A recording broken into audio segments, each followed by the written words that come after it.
Hello and welcome to the 8th annual Denver Startup Week. This is the largest free entrepreneurial event of its kind built by and for the Denver startup community. Please do engage on social media. We have a hashtag. It's hashtag DenStartupWeek. And also feel free to reach out to me directly on Twitter. I am at Matt Talbot. Today I am going to be talking about leading when it seems impossibly hard. In my role as CEO of GoSpotCheck, I know that 2020 has tested my leadership skills in ways that I never would have guessed before. And I'm sure that there are many other leaders out there that are facing very difficult times. And certainly building a startup requires that you are often leading during a time that is very difficult, whether that's facing a challenge around product market fit, trying to land a big investment, or land a big customer. So I'm going to try to give you 5 key lessons that I think could be helpful to add to your leadership toolkit. But instead of just talking about myself, I'm going to talk about an incredible leader that I think we can all learn a lot of lessons from around how to lead through difficult times. This is Maggie Lena Walker. Maggie was an African-American businesswoman who became the first woman of any race to charter and become the president of a bank in the United States of America. And Maggie was born in 1867, a mere 2 years after the Civil War ended, in the heart of the Confederacy in Richmond, Virginia. On top of that, Maggie was born to an interracial couple, which technically at the time in Virginia was illegal.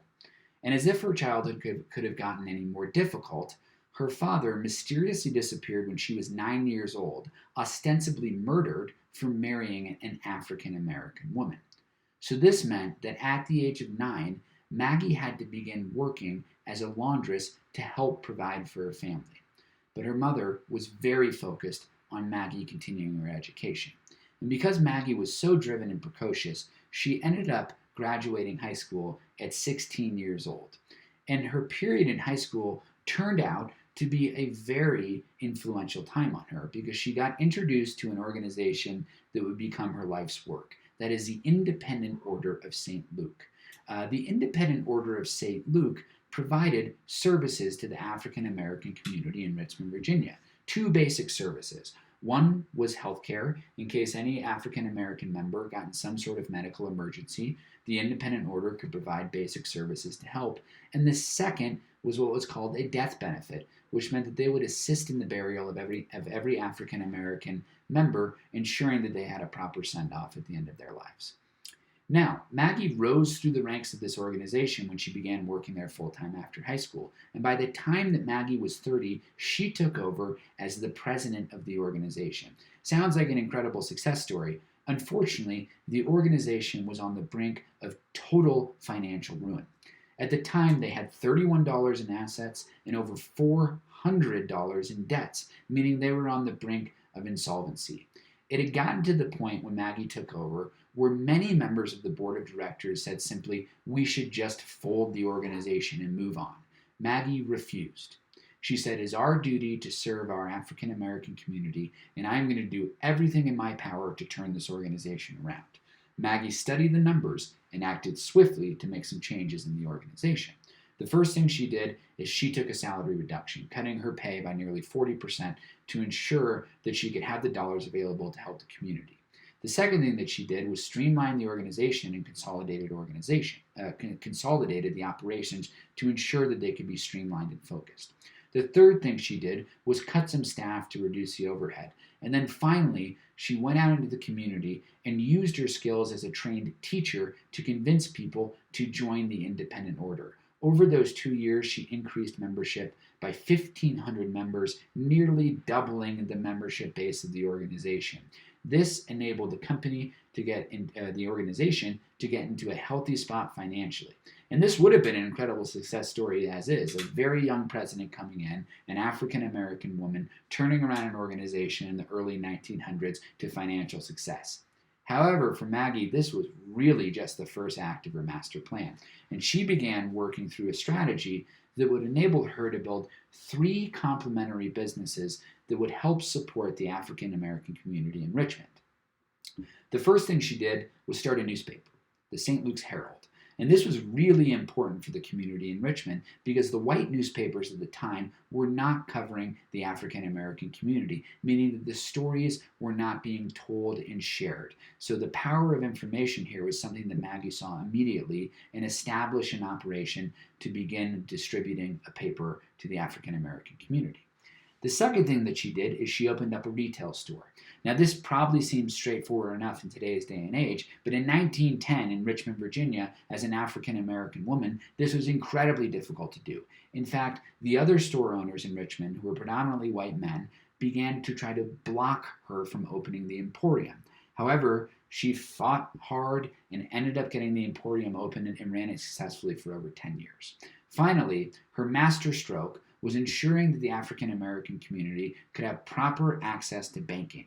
And it started by simply setting up a way for African American members to deposit quite literally pennies somewhere that they could save for a more prosperous future. This ended up becoming a very successful bank, and she actually ended up acquiring other banks along the way and building quite the empire of banking, becoming a very successful leader of a banking organization.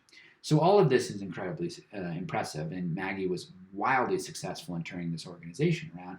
But what really, really mattered to Maggie more than anything was creating opportunity for the African American community in Richmond, and most specifically, the female African American community. If you look at the workforce of women workers in Richmond, Virginia around 1910, there were about 15,000 women in the workforce. Only 300 of these women had any sort of white-collar job, meaning most of them were doing basic labor tasks. Of those 300 women, Maggie employed fully 25% of them in well-paying white-collar jobs across her business ownings. This was an incredible opportunity for the community to see the power of getting a great job, a stable income, and doing something every day that you can be proud of.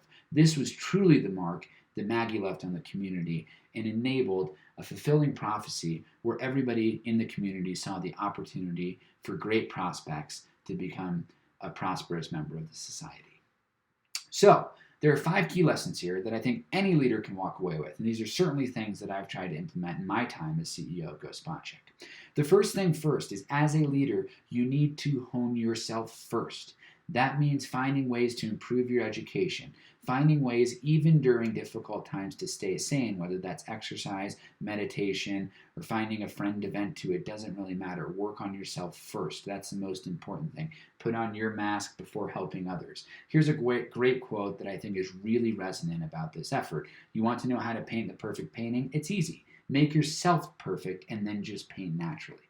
Now, nobody expects you to be a perfect leader, but the point is the same. Hone your craft and focus on yourself. If you look at what Maggie did, after she graduated high school and was working full-time at St. Luke, she began to take night school to learn bookkeeping because she wanted to understand the ins and outs of the accounting system that was in place at the organization. This meant that she had a huge advantage when she took over because she had honed her craft to become even more effective at understanding the financials, which enabled her to turn around the organization. The second thing that we can learn from Maggie is the power of great mentors. Opening a bank in 1910 in Richmond, Virginia as an African American woman is basically unheard of. However, Maggie, being incredibly savvy, ended up finding a white male banker who owned a bank and showed her the ropes on how to write a charter and get a bank opened properly. This meant that Maggie could take an incredible shortcut and learn from somebody who had been there and done that and take all their lessons and apply it to her endeavor. The importance of finding great mentors that have been there and done that can help you through times of crisis or during difficult times because they may have seen that before and they can give you the type of advice that they would implement in that situation. The third key lesson I learned from Maggie is look at the facts and understand them deeply. When Maggie understood the situation that St. Luke was in, she didn't freak out. She just simply looked at the numbers, understood the situation, and said, Let's take action to improve the facts of our organization. And this meant taking a personal sacrifice first by cutting her pay, but it also meant consolidating the operations, cutting staff further, and then probably most importantly, being very aggressive on going and signing up new members. By taking that fact-based approach, Maggie was able to create a cohesive and compelling strategic plan to right the financials of the organization, which ultimately gave her a springboard to create what became the fourth lesson that we can learn from Maggie, which is build a compelling from to, or build a compelling vision of a future state that is bigger and something that is outside of yourself. What Maggie did is she said, it's my job to create an organization that can band together the African American community in Richmond and create a prosperous future. And she did that through these three interlocking businesses of the newspaper, the retail store, and the bank. And this enabled this type of strategic synergy that created massive opportunity, not only for her and her organization, but more importantly for the community in Richmond. And this leads, of course, to the fifth lesson, which is it is your job as a leader to inspire and engage all of your stakeholders. There's no way you can accomplish anything amazing on your own. You have to find a way to get people to come on the journey with you. And you can do it through all these lessons, a compelling from to, a very clear set of facts that you want to improve, being a great leader yourself, learning from mentors that have been there and done that. But this is the key unlock, is that Maggie was able to incite the excitement of an entire community by saying, this is a future that we can create together if we all work hand in hand to make a better future.